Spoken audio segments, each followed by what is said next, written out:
Hello students, how are you doing today? You're doing great, outstanding. ¿Cómo están el día de hoy?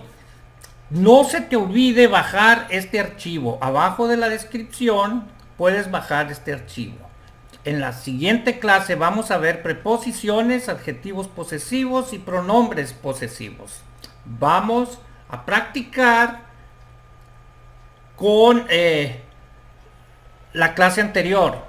También vamos a usar palabras en frases como can, with, them y of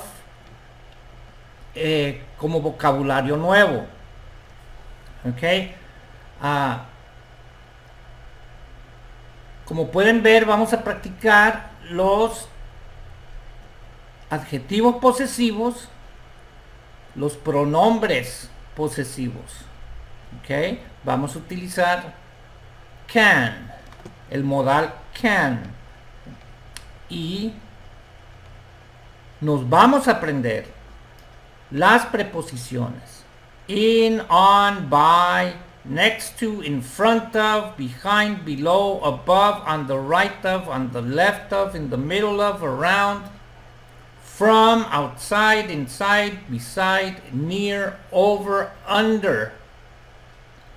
Vamos a practicar las preposiciones describiendo la posición de diferentes objetos. ¿Okay? ¿Dónde están los diferentes objetos en relación a otros objetos? Muy bien, estudiantes. Por favor, no se pierdan la siguiente clase. Es muy importante para que sigan avanzando en el aprendizaje del idioma inglés. Nos vemos, dale like, comparte y no te pierdas la clase. Estate atento. Estate atento a la siguiente clase.